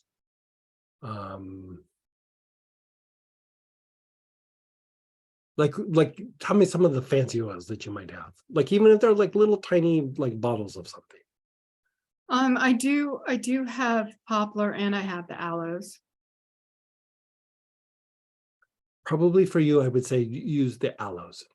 Okay. Like inhale it, even like put a drop, you know, like turn the little bottle up, put like a drop in, rub your hands together, and then just kind of go like this, Oh, yeah. and then Okay. just be still. And then you'll go, what was I stressing about? Okay. You know, Yeah, I need that. Thank you. me and a buddy that, you know, we like the fancy aloes. And we joke with each other, like, you know, we'll take a drop and you kind of do that.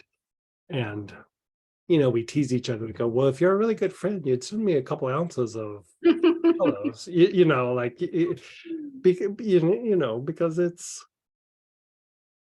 literally just takes you out of the stress of the moment and just lets you shift into like a bigger picture. And you know, it's like how I was saying to Robert, how there's the microscope, there's the glasses, there's the binoculars, there's the telescope. When you're making all those phone calls, you're looking through the microscope, and you have to, like, you really have to. There's a lot of details there. Right. And at some point, you got to go, I need to go watch a sunset. I need to go look a little bigger picture. You need to switch over to the binoculars. And that would be one of the ways. Use like aloes, any of those like kind of fancy oils. And it could be some of the blends, like it doesn't always have to be a single oil. Okay, And so maybe we'll look some things up on, we'll see some of the things that you have, and I can make some suggestions for you. okay, Yeah, okay, like Um, from class kits and stuff. okay. Thank you. Thank you so much for all your Mhm. help, you and Samantha. It's been a lifesaver. You've been a lifesaver. You're gonna get through this. We just want to keep you as comfortable as possible. But Yeah, you're gonna handle this. And you're gonna probably come out with being in a little bit better place than you were before it all happened. It's just I would have to. you're crawling through a tunnel of. Did you ever see Shawshank Redemption? Oh, yeah, yeah. Remember when he had to crawl through Yeah, the sewer yeah. to get out to freedom? You're crawling through the sewer right now. That is exactly what it feels like. Yeah. I have always been such a steeped in serenity and peace, no matter how much storm is around me. Mhm. So it just feels really weird, Yeah, be emotional and reactive, and yeah. this is a strange place for me. Yeah, So yeah. yeah. So thank you. I have, So you know that sage body tonic that you got, yes, it like will calm down the nerves that got overstimulated from like the seatbelt and all that. yeah, But part of what that will also do will keep your energy levels up, and it will minimize brain fatigue, but it also will have a balancing effect on the fight, flight, rest and repair thing. okay, And part of going through all this is looking in the microscope and dealing with the things you're having to deal with. It's hard for anybody. It would be hard for the Dalai Lama not to go into fight flight. Like it's just when we had people who had like pretty serious injuries, you know, they would be going through the same thing. And at one point I would call, you know, say, you know, can you bring in your partner or somebody? And, you know, I'd have a talk with them, and I was like, somebody else needs to make some of these phone calls because it's too upsetting to the person to handle this all the time. Like somebody else has to, they don't have to do it all, but just take a little bit of a load off, because it is so hard on the body that at some point it does start to impact your ability to heal in the condition. And so I Yeah. would say also be aware of that. Like if it starts to be like you're feeling good and then you make phone calls and you start feeling pretty bad again, it's like, you know, you have a friend or your mom or your partner or, you know, whoever. Can you make a few of these phone calls for me? You yeah, know, yeah, I even suggested to this person that I knew that, you know, they were an assistant to some CEO that they were only working part-time. I was like, you could get a bunch of part-time work just being like an assistant for somebody who's going through this process, mhm, you know, because it's just a bunch of weird phone calls and sitting on hold and moving files from one place to the next and getting the referral. And, you know, it's just a bunch of weird things, and yeah, yeah. you get to A whole consume. lot of personalities on the other end. Oh, yeah. Yeah, so. Yeah. Thanks for that. And I had a question. I had, one of my clients, Mhm. she ordered the nerve help for her son because he has the twitches all over. He's got, twitches in his cheek, his right eye, and his stomach. Sometimes they're visible. Okay. And so she ordered the nerve help. And he loves to sniff it. He absolutely loves to smell it. But she was curious. She wanted to make sure there was no steak lavender in it. So spike lavender. Spike Yeah. lavender. Yeah. Spike Let lavender. me look just to make sure. Because she said she read that because he has epilepsy. And Right. she read that spike lavender is not good for epilepsy.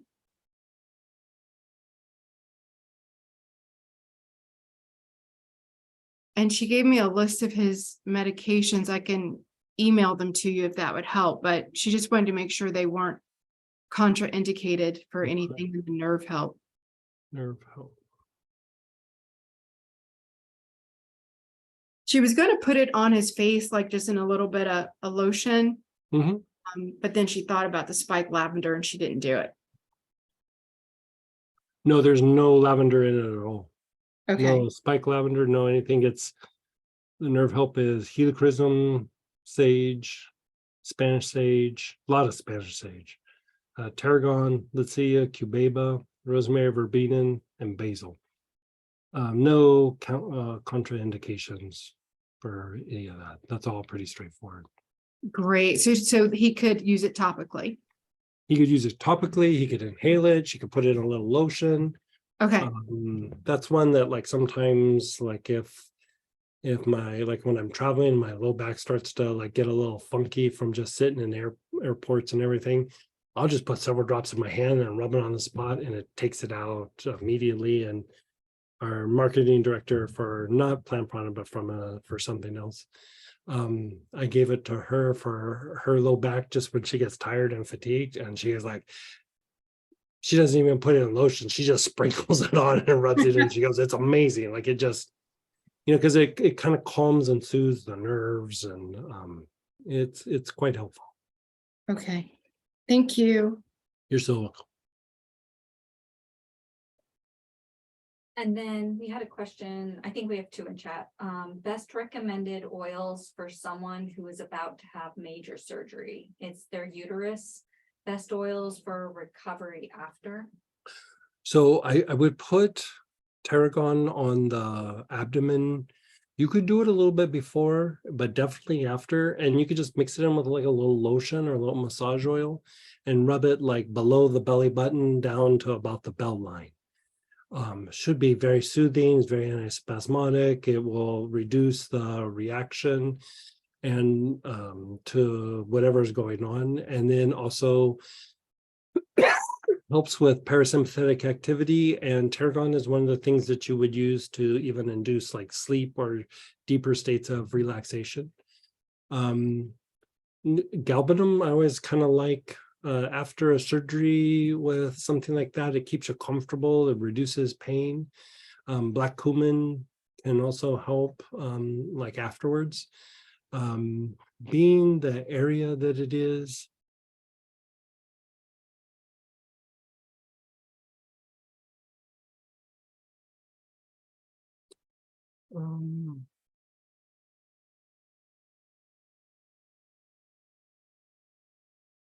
I wouldn't say this about a lot of conditions, but because of what it is, I would probably do some form of like sage, like Spanish sage or sage, several drops on the wrist, just on a daily basis. Now, about like I'd say 36, 48 hours before the surgery, stop doing everything, right? So do it up until about 48 hours. Then, as soon as you wake up and you're feeling good and you get your legs under you, like within a day or so, you could start doing all those things again. It will all help. Like the sage, like we were saying, it helps the nerves, it helps calm down the nerves, it helps to balance out the nervous system, it helps to reduce like the fatigue that would happen post-surgery. If it was like a shoulder or a hip, we'd be doing different things, but because of the kind of surgery it is, I think this would be a good approach.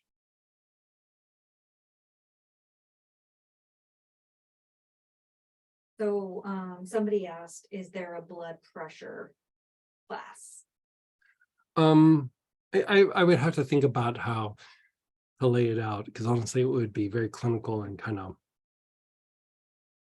probably a little bit boring, but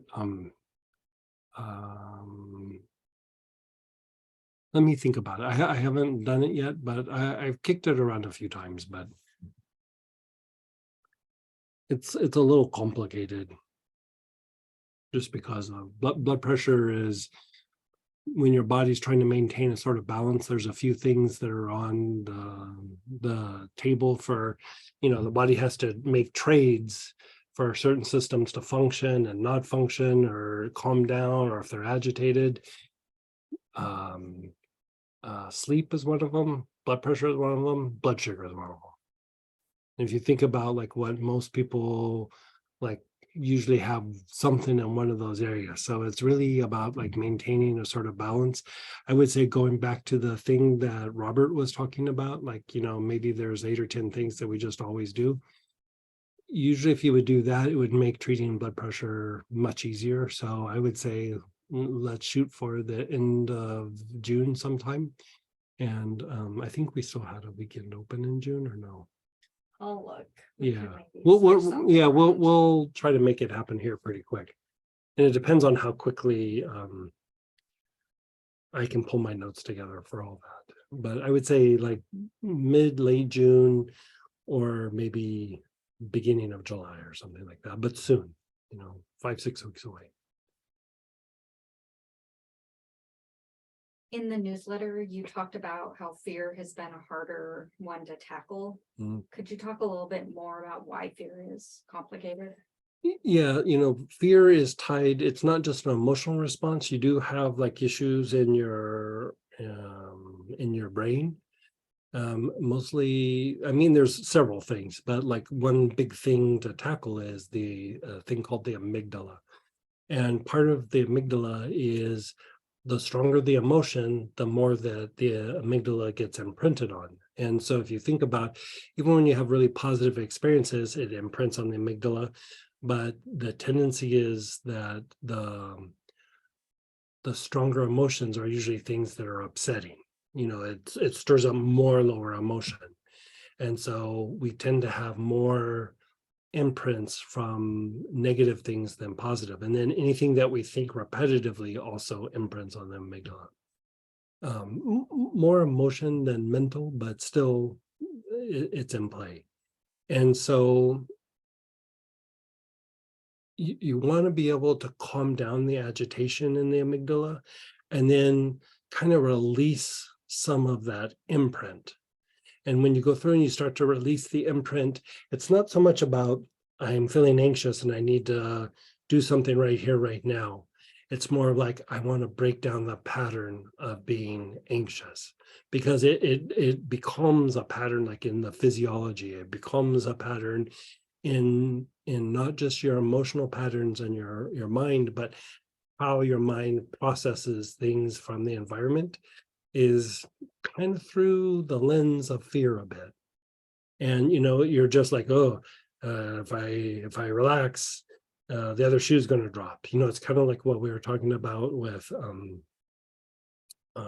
who were we talking about that with just a little bit ago. Oh yeah, Megan. God, why I'm spaced out there.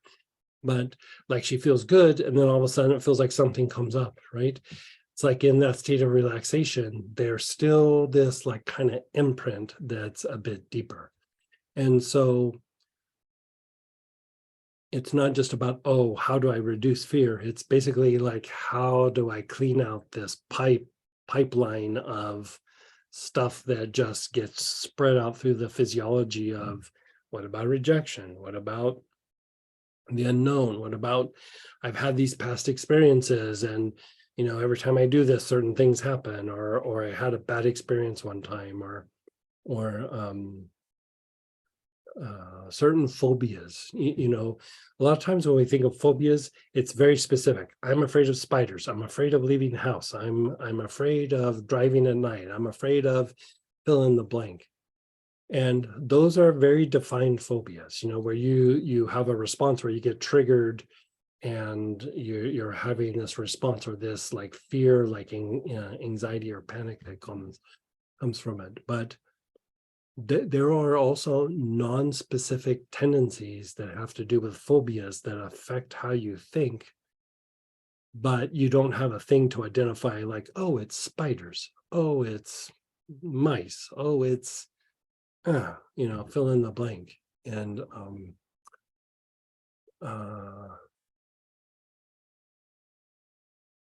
it's a way to undo. It's not a thing, it's a flow.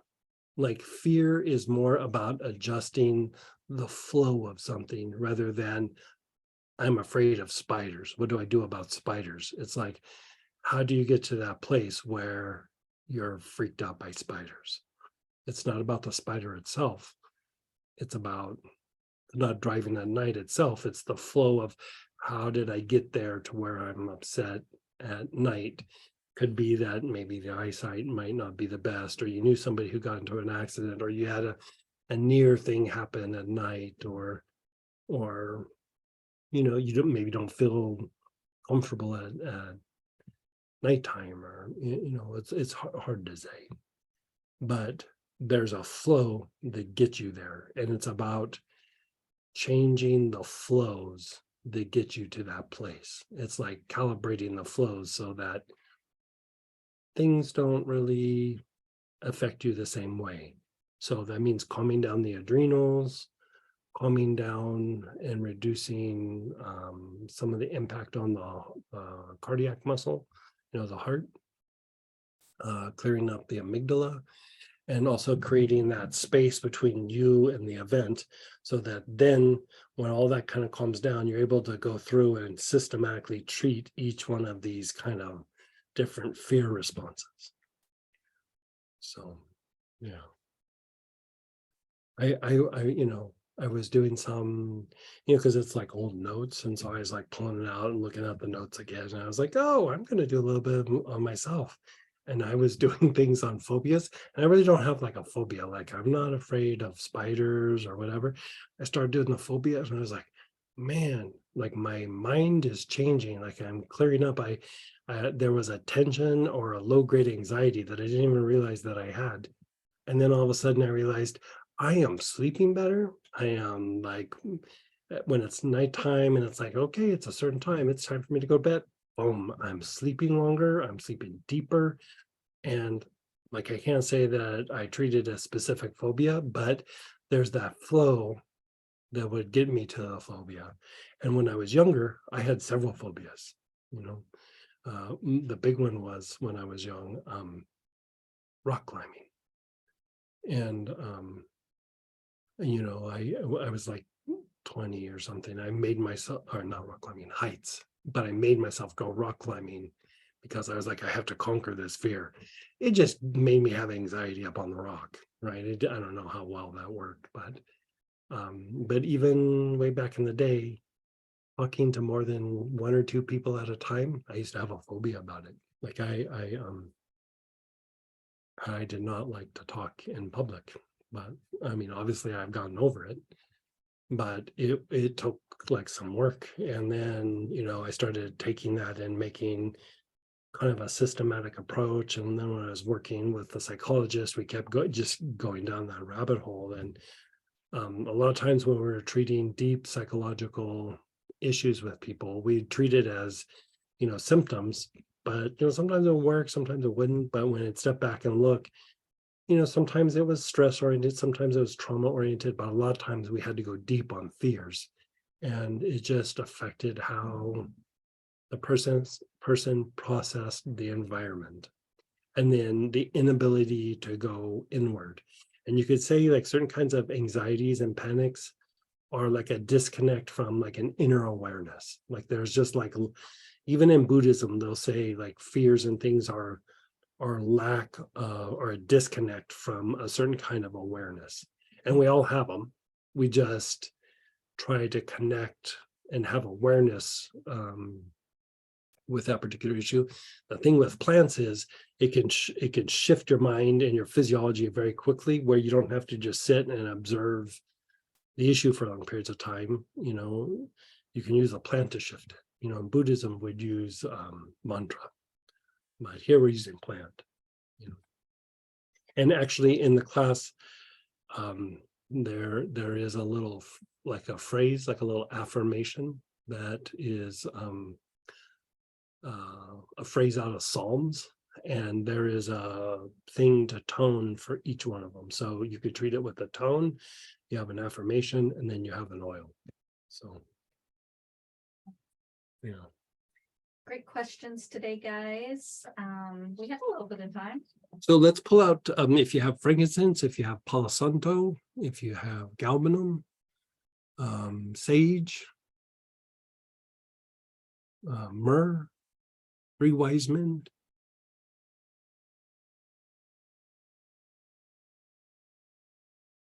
If you don't have those, we can come up with something different, but hyssop, if you have hyssop.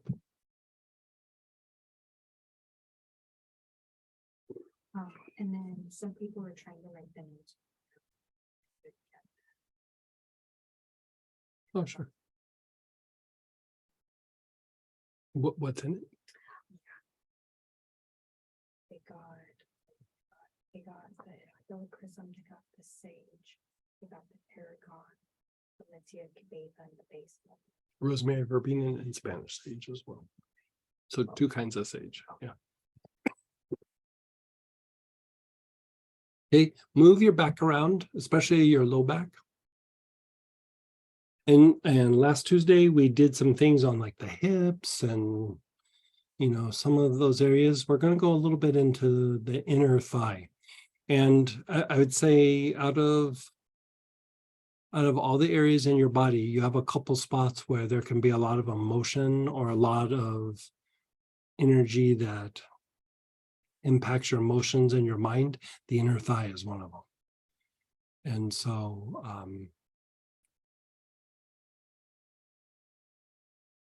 pay attention to a little bit of what comes up. So you're going to begin inhaling, and your awareness is on your inner thigh. So like where it attaches to your pelvis all the way down to the inside of your knee. Just take some long, slow, deep breaths. In fact, let's just do one at a time. Do your left inner leg.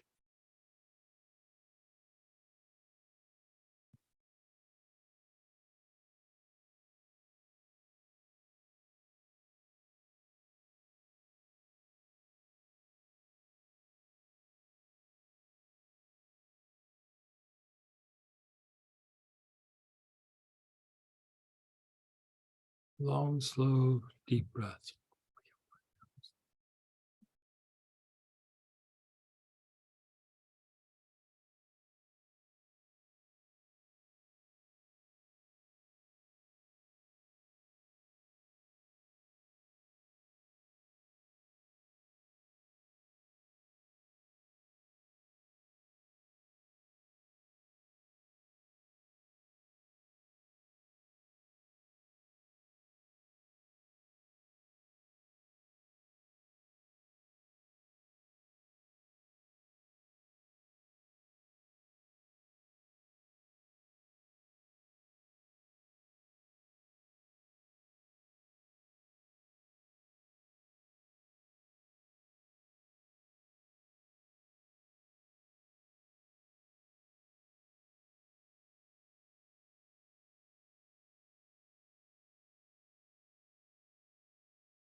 And then just let go of the breath for a moment.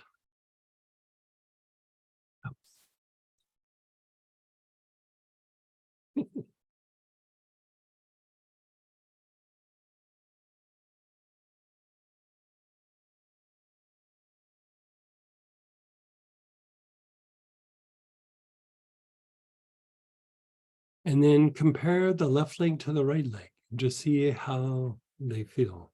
Move your back around.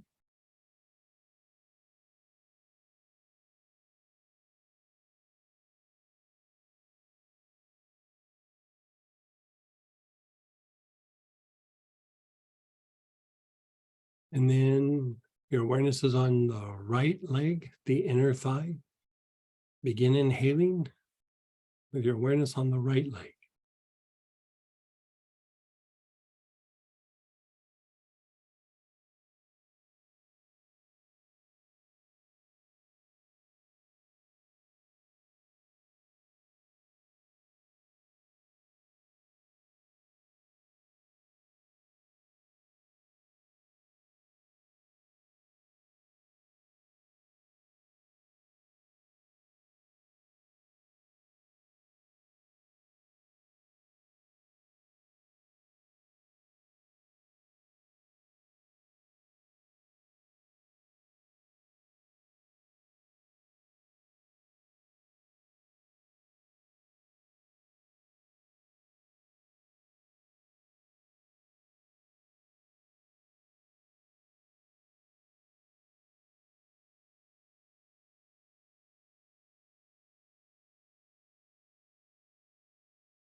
And then just be still.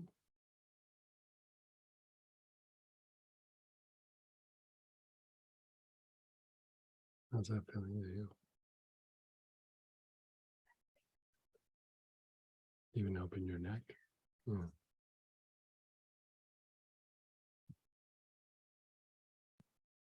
Now do both sides. The inner thigh on both the left and the right side. Really kind of concentrate almost like mid thigh. You know, not completely up high, not down by the knee, but like about mid thigh.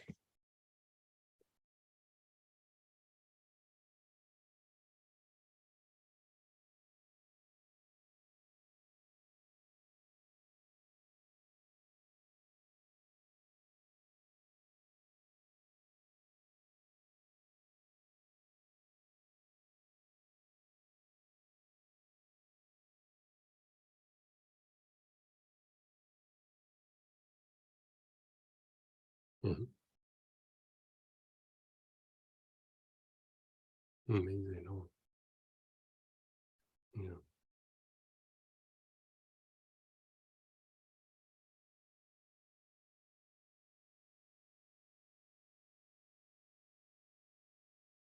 Hmm. I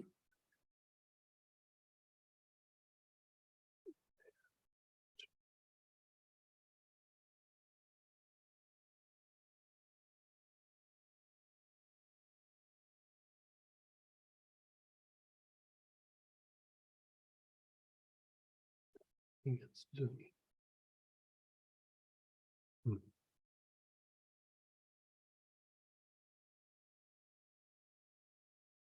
And then just let it go. Just let it go. Now, explore your thighs. Where do you feel the most tension? Could be the inner thigh, the outer, the front, the back, wherever you feel it. Wherever you feel the most tension, go ahead and just begin inhaling into that area.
And then just be still.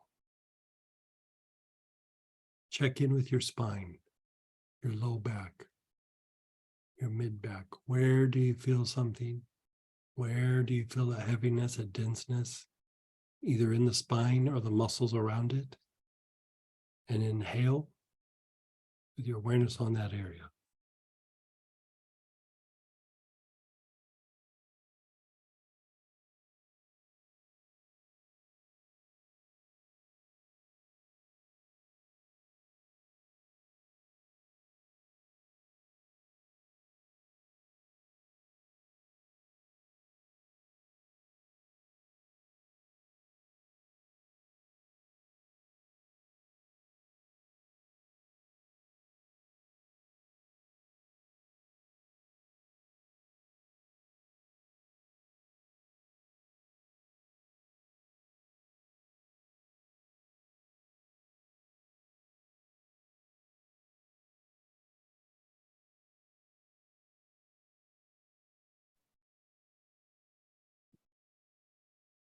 And then just be still. How does that make you